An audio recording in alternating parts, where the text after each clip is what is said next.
నాన్న గురించి ఇంకొక్క మాట మాట్లాడితే చంపేస్తా. హలో హర్ష బాబు, చంపడాలు అవి నీకు సూట్ అవ్వు. నా కొడుకు కలర్ వదలకపోతే నీ కంఠం తెగిపోద్ది. తెంపరా, తెంపు చూద్దాం. చంపడం నీకు ప్రొఫెషన్ అయితే ఆ చావు నీకు రుచి చూపించడం నాకు చిటికలో పని. ఇంకా ఎక్కడ ఉన్నారంటే నిన్ను నీ కొడుకుని చంపి పారేస్తాను.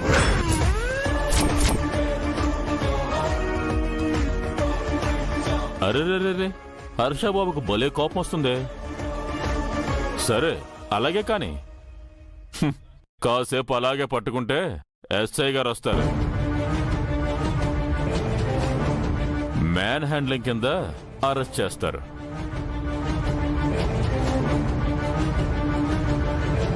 ఆల్రెడీ మీ నాన్న ఒక తప్పు చేశాడు, ఇప్పుడు నువ్వు తప్పు చేస్తున్నావు. మీ ఫ్యామిలీ మొత్తం ఇలా తప్పులు చేసుకుంటూ పోండి. తప్పులు చేస్తుంది మీర్రా.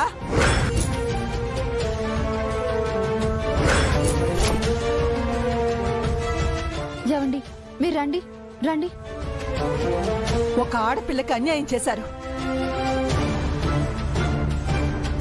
ఇప్పుడు మా కుటుంబం జోలికొస్తున్నారు. నా భర్తను అన్యాయంగా జైలు పాలు చేసిన మీరు బాగుపడరు. మా ఉసురు తగిలి నాశనమైపోతారు, సర్వనాశనమైపోతారు.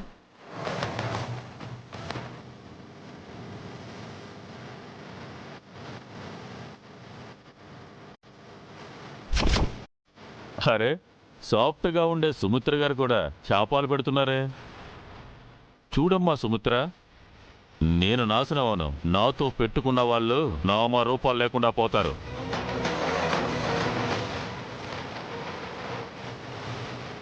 చూద్దాం ఎవరు ఏమవుతారో నువ్వే చూడు. అత్తయ్య, వీళ్ళకి మాటలతో కాదు చేతలతో చూపిద్దాం.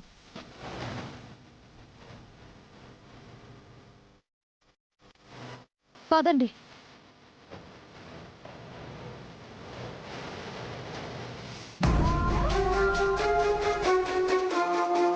మామగారు జైలుకి వెళ్ళినా కోడలు గారికి పొగరు తగ్గలేదు. మనం ఉన్నాం కదా సూరి, అన్ని తగ్గిద్దాం. ఆ దివ్యతో కాస్త జాగ్రత్తగా ఉండాలి సార్.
వెళ్ళగొట్టామేమో అనుకుంటారు.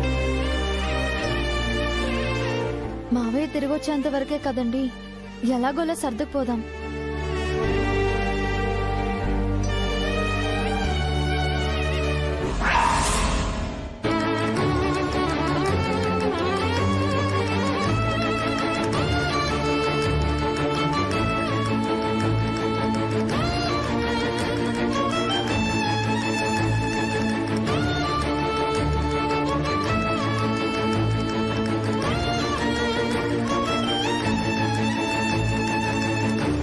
మిమ్మల్ని చూస్తుంటే నా గుండె తరుక్కుపోతుంది.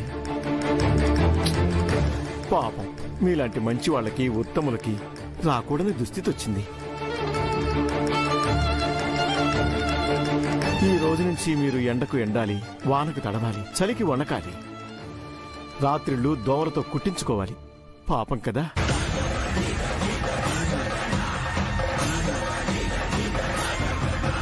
ఘోరం అండి.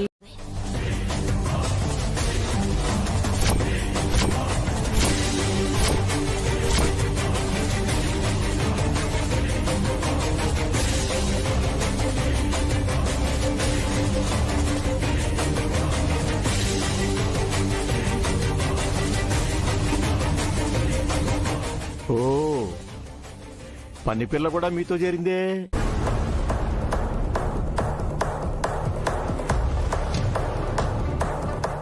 ఈ పిల్ల నిజంగానే పని పిల్ల లేక మీ పిల్ల?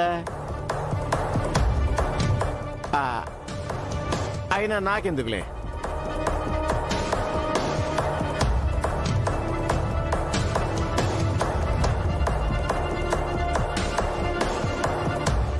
దివ్యమ్మ, ఈ మాటలు, ఈ అవమానాలు పడడం అవసరం.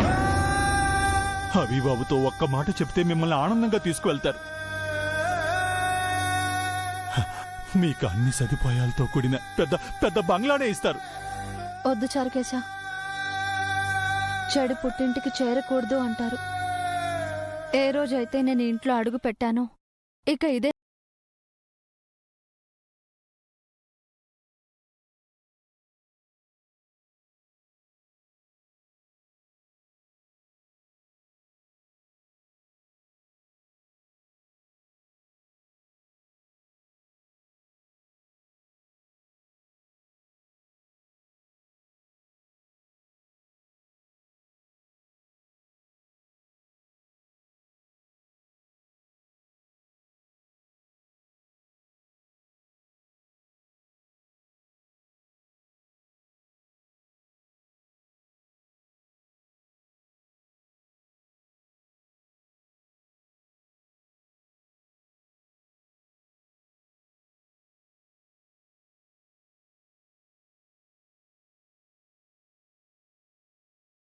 ఆనందం.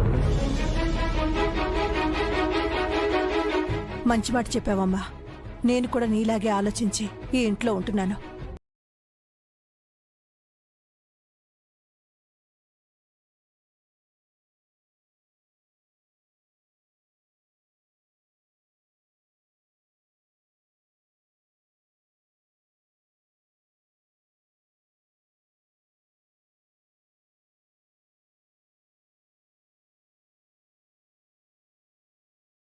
కాపాడుకుంటాను. అత్త కోడలు ఇద్దరికిద్దరు సరిపోయారు. అత్తకు తగ్గ కోడలు, కోడలకు తగ్గ అత్త. అంటే వాళ్ళిద్దరు ఒక పార్టీ.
నిన్ను సూర్య ఆగ్రా.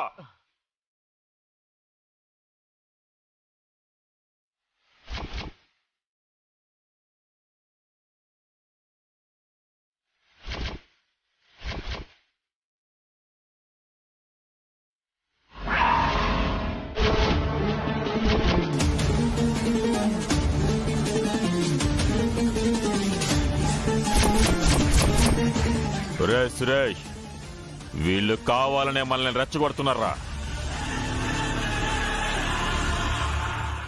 మనతో గొడవపడి మనల్ని జైలుకి పంపించాలని చూస్తున్నారు.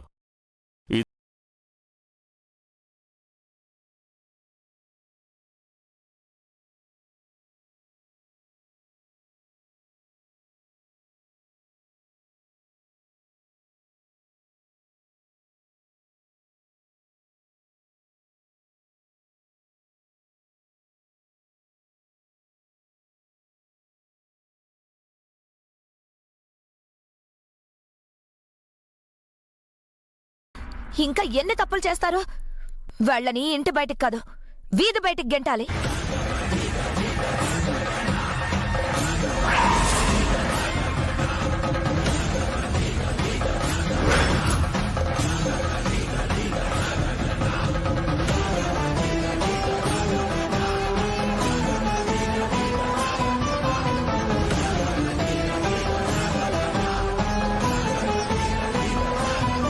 సరే కూర్చోండి. అక్క, మీరు ఈ క్షణమే ఇక్కడి నుండి బయటికి వెళ్ళిపోవాలి.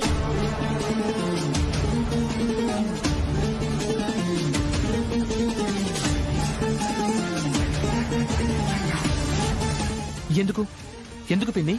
తప్పుల మీద తప్పులు చేస్తున్నారు కాబట్టి. మీరు ఈ ఇంటి చుట్టుపక్కల కూడా ఉండడానికి వీల్లేదు. ఈ ఇంట్లో మీకెంత హక్కుందో మాకు అంతే హక్కుంది. అయినా మీరు చెప్పారని మేము ఇంటి బయటే ఉంటున్నాం. ఏం చేశామని ఇప్పుడు ఇంట్లోంచి బయటకెళ్ళాలి? మా నాన్నను జైలుకు పంపించిన వాళ్ళు ఇంటికొచ్చి గొడవ చేస్తుంటే చూస్తూ ఊరుకోవాలా? అందుకే వాళ్ళని 4 తన్ని పంపించాం. ఇప్పుడేమంటారు? మీరు బయటకు వెళ్తారా వెళ్ళరా? భువనా, ఈ ఇల్లు కాదని ఎక్కడికి వెళ్తాం? ఇప్పటికే చల్లో వణికిపోతున్నావు. మమ్మల్ని ఇంకా కష్టపెడతావా? నీకు ఫోన్ చేస్తే నువ్వు ఫోన్ లిఫ్ట్ చేయలేదు. నీకు దండం పెడతాను, ఇంతటితో ఇది ఆపే.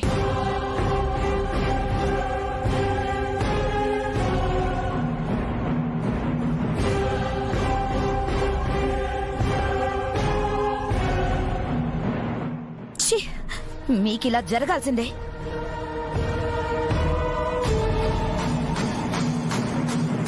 ఇంకోసారి ఆ దేవుడయ్య జోలికి వెళ్లారో మర్యాదగా ఉండదు.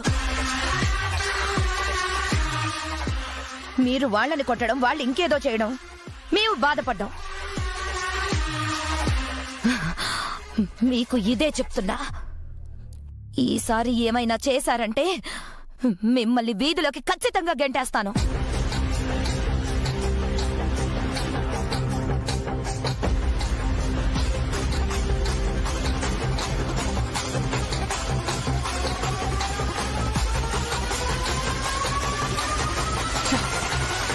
వాళ్లతో మాటలు పడాల్సిన కర్మ మనకేంటండి? అసలు మనం ఇంట్లోకి వెళ్తే వాళ్ళు ఏం చేస్తారండి? మహా అయితే వాళ్ళ ఇంట్లోంచి వెళ్ళిపోతారు, అంతే కదా? మనం వెళ్దాం, పదండి పదండి. ఏవండి, మీ నాన్నగారి ఇంటికి తిరిగొచ్చాక భువన వాళ్ళని ఇంటి నుండి పంపించేశావని ఆయన బాధపడతారు. ఆ బాధలేవో మనమే పడదాం. అత్తయ్య చెప్పేది నిజమే అండి. దేవుడి ఫోన్ మనకి దొరికింది కదా, ఇందులో ఏదో ఒక ఆధారం ఉండే ఉంటుంది. దీంతో మావయ్య గారిని బయటకు తీసుకురావచ్చు. ఈ ఒక్క రాత్రి ఓపిక పట్టండి ప్లీజ్.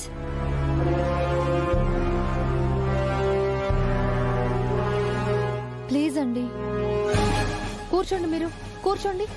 పదమ్మా. చూడండి, మీరు బయట ఉన్నారంటే దాని అర్థం మీకు మాకు ఏ సంబంధం లేదని. అన్నయ్య, అమ్మా, మీకు కూడా చెప్తున్నాను, వీళ్లతో ఎవ్వరూ మాట్లాడకండి.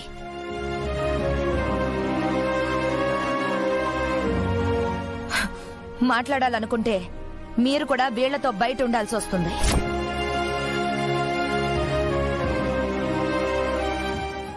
బలేదాను సిస్టర్, అసలు వీళ్ళెవరో కూడా మాకు తెలీదు. అసలు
దేవుడి ఫోన్ ని అన్లాక్ చేయించాలి. నేను కూడా నీతో పాటు వస్తాను. అత్తయ్య చూస్తూ ఉండండి, నేను 10 నిమిషాల్లో వచ్చేస్తాను. అలాగేనమ్మా. చారుకేశ.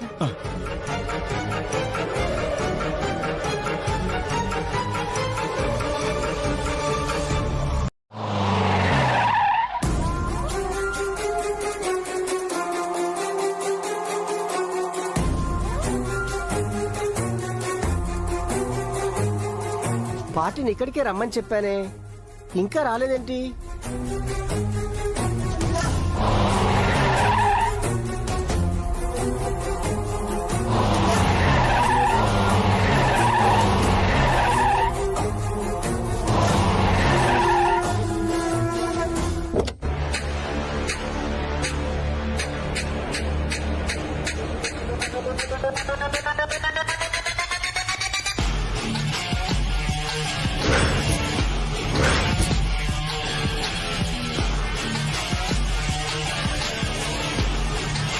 వాడేనా దివ్యమ్మా? వాడే చారుకేశ. నువ్వు వెళ్ళి వాడిని మ్యాటర్లో పెట్టు, నేను చాటుగా వచ్చి వాడిని పట్టుకుంటాను. ఓకే దివ్యమ్మా. కేర్ఫుల్ చారుకేశ, వాడు అసలే క్రిమినల్.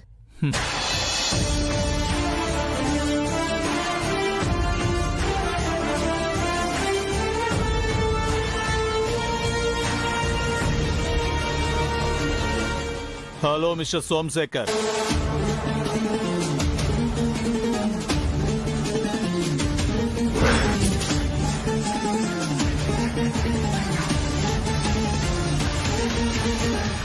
మీరేనా రాకీ? యా, ఇందాక ఫోన్లో మాట్లాడింది నేనే.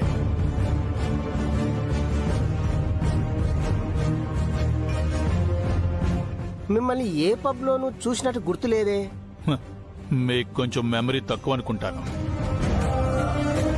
మాల్ తెచ్చారా? క్యాష్ తెచ్చారా? Cash ready.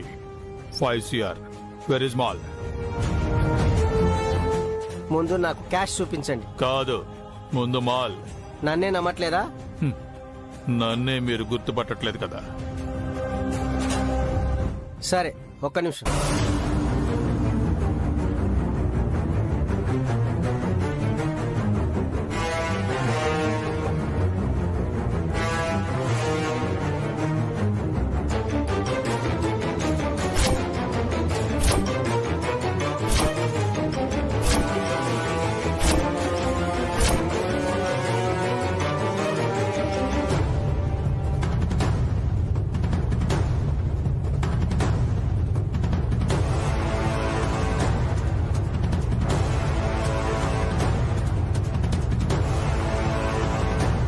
నికాసైన సరుకు.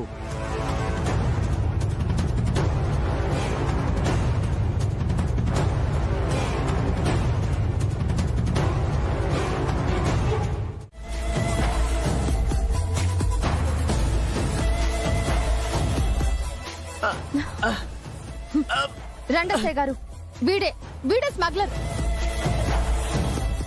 మా మావయ్య గారిని అన్యాయంగా ఇరికించాడు.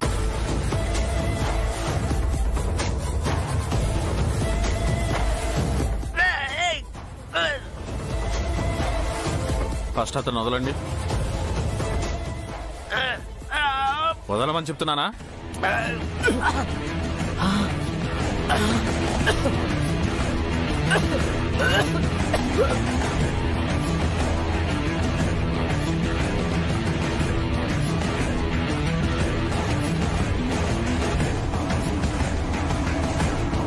నేను చెప్తున్నాను కదా సార్, వీడే ఆ స్మగ్లర్.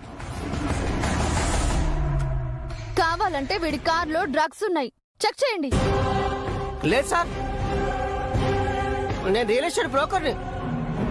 ల్యాండ్ తీసుకుంటానని నన్ను ఇక్కడికి రప్పించి నా కార్లో డ్రగ్స్ పెట్టారు.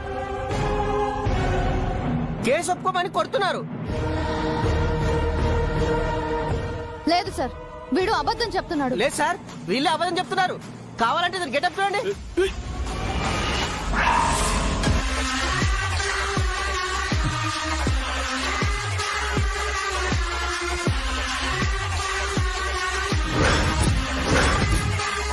చూడండి సార్.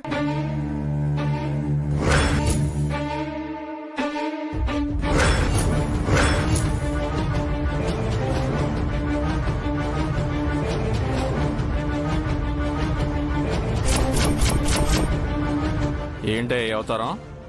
అది సార్ అది నాకేదో మీ ముగ్గురు మీద డౌట్గా ఉందయ్యా. ముగ్గురు స్టేషన్కి పదండి. అది కాదు సార్. ఏం మాట్లాడాలనుకున్నా స్టేషన్లోనే. కానిస్టేబుల్స్ రండి. నేనేం చేయలేదు సార్, నన్ను వదిలేండి సార్. ఆగండి సార్, వస్తున్నాను కదా.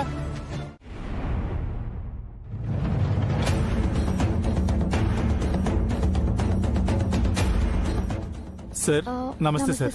ఎవరు మీరు? నా పేరు దివ్య సార్. లాయర్ రాజేంద్ర ప్రసాద్ గారి కోడల్ని. మా మావయ్య గారిని కలవాలి సార్. పర్మిషన్ లెటర్ తెచ్చారా? లేదు సార్. రిమాండ్ లో ఉన్న ఖైదీని కలవాలంటే పర్మిషన్ లెటర్ కంపల్సరీ. ఎక్కువ టైం తీసుకోం సార్, 5 minutes లో వచ్చేస్తాము. కుదరదమ్మా, మాకంటూ కొన్ని రూల్స్ ఫార్మాలిటీస్ ఉంటాయి. సార్ మీ ఫార్మాలిటీస్ నేను చూసుకుంటాను. ఏంటే మీరు చూసుకునేది? పర్లేదు సార్, కోప్పడకండి. నా మాట వినండి, మీరు వెళ్ళండి దివ్యమ్మ. సార్ మీ అకౌంట్ నెంబర్ చెప్పండి, నేను ట్రాన్స్ఫర్ చేస్తాను సార్. అదే సార్ మీ అకౌంట్ నెంబర్. జస్ట్ 1 minute లో మీకు ట్రాన్స్ఫర్ అవుతుంది. సార్ మీరు ఎంత పెద్ద ఆఫీసర్ అయినా ఎవరికి ఉండే వారికి ఉంటాయి కదా, మీరు చెప్పండి సార్ ప్లీజ్.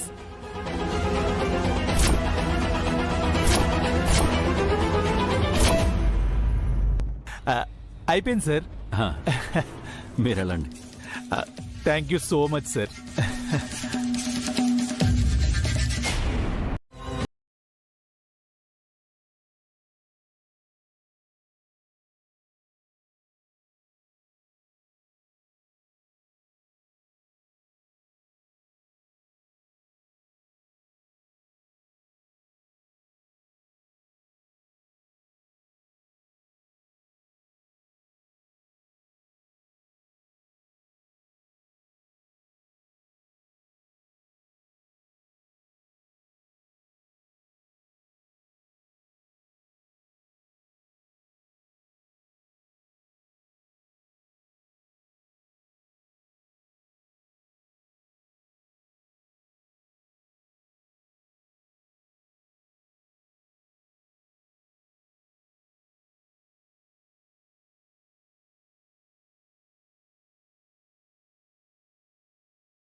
అతను వచ్చే ముందు మీకు కాల్స్ కానీ మెసేజెస్ కానీ ఏమైనా చేశారా? ఉన్నాయమ్మా. అతని కేస్ డీటెయిల్స్, ఫీజు వివరాలన్నీ నేను మెసేజ్ పెట్టాను. మొబైల్ ఇంట్లో ఉంది.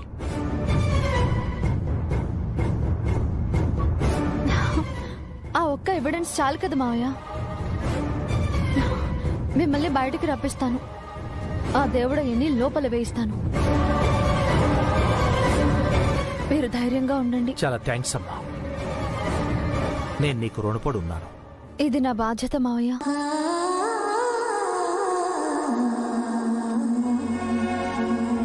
తండ్రి లాంటి మిమ్మల్ని కాపాడుకోవడం నా కర్తవ్యం.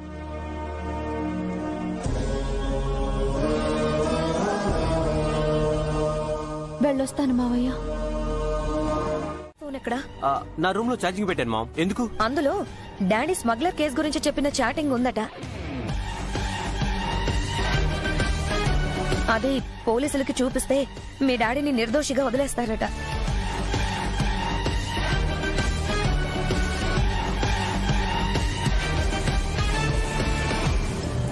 మీ అన్నయ్య వదిన చెప్పారు. తొందరగా వెళ్లి ఫోన్ తీసుకురా. అలాగే మామ్.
ఎక్కడ కనిపించట్లేదే.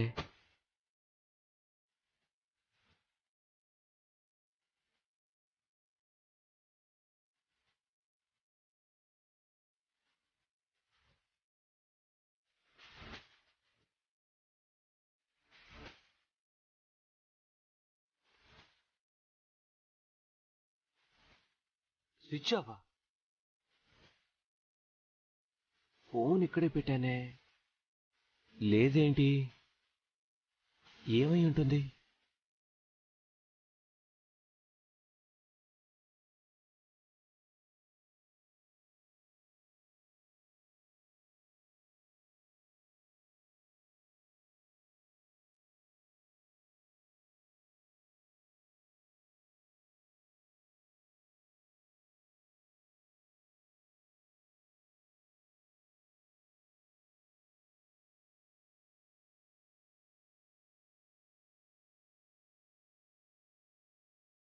మామ్, రూమ్ లో డాడ్ ఫోన్ లేదు మామ్.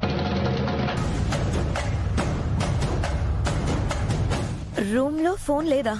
ఏమైంది? కాల్ చేస్తుంటే స్విచ్ ఆఫ్ అని వస్తుంది. ఏమైందో తెలియట్లేదు మామ్.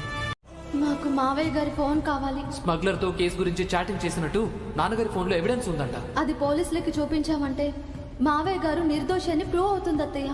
ఆ స్మగ్లర్ ని అరెస్ట్ చేసి మావయ్య గారిని వదిలేస్తారు.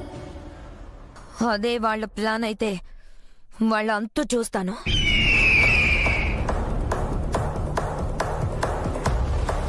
ప్రసాద్ ని బయటికి తీసుకురాకుండా నాటకాలు ఆడుతున్నారా? చెప్తా వాళ్ళ సంగతి. అమ్మమ్మ ఆగు చెల్లెమ్మా. ఇప్పుడే వాళ్ళ ప్లాన్ మనకు తెలిసిపోయినట్టు వాళ్ళకి తెలియకూడదు. మీరు బయటికెళ్ళి బావగారి ఫోన్ కనిపించట్లేదని వాళ్ళతో చెప్పండి చాలు.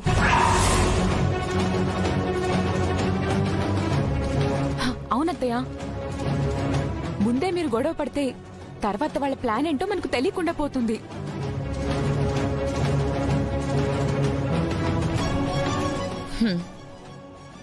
అది నిజమే. ప్రసాద్ ని బయటికి తీసుకురాకుండా వాళ్ళు ఇంకా ఏం ప్లాన్ చేస్తున్నారో తెలియాలి. ఫోన్ కనిపించట్లేదని చెప్పొస్తాను.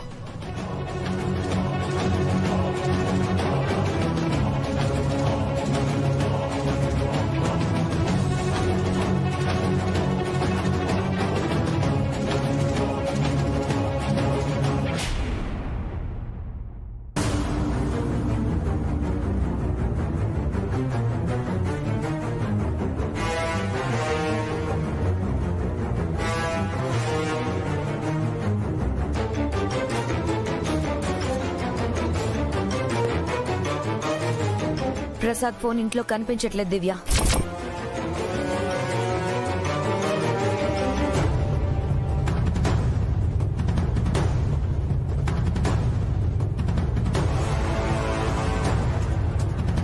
మావయ్య గారి ఫోన్ ఇంట్లోనే ఉంది కదత్తయ్య, కనిపించకపోవడం ఏంటి?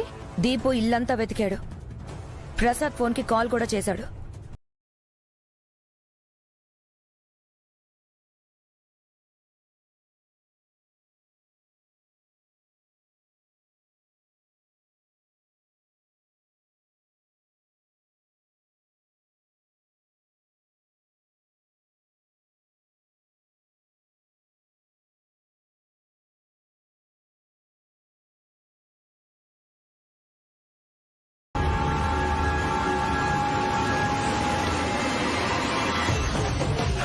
ఇదేంటిది ఇండైరెక్ట్ గా దొంగ ఏదమంటున్నాడు?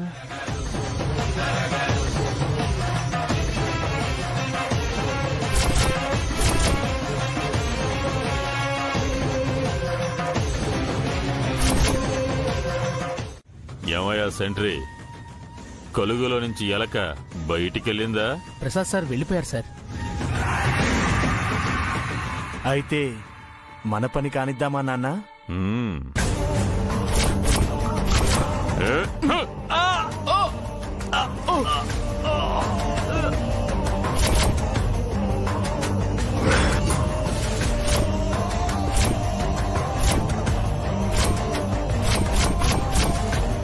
ఏంటిది దేవుడయ్యా, నీకు హెల్ప్ చేస్తే మమ్మల్ని ఎప్పుడు చేస్తారా? సారీ జైలర్ గారు, కేసు స్ట్రాంగ్ అవ్వాలంటే తప్పదు. మిమ్మల్ని సెంట్రీని పొడి చేసి రాజేంద్ర ప్రసాద్ పారిపోయాడని చెప్తేనే కదా జడ్జి గారు రాజేంద్ర ప్రసాద్ కనిపిస్తే కాల్చి వెయ్యండని ఉత్తర్వులిస్తారు.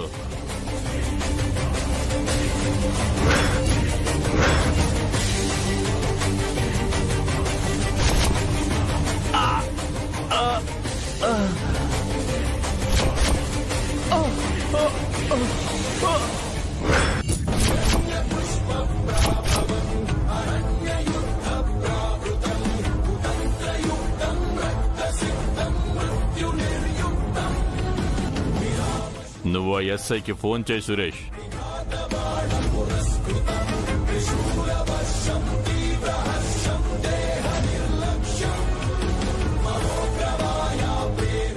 బలి పశువు బయటికి వెళ్ళిపోయింది ఎస్ఐ గారు, వేటకు బయలుదేరండి.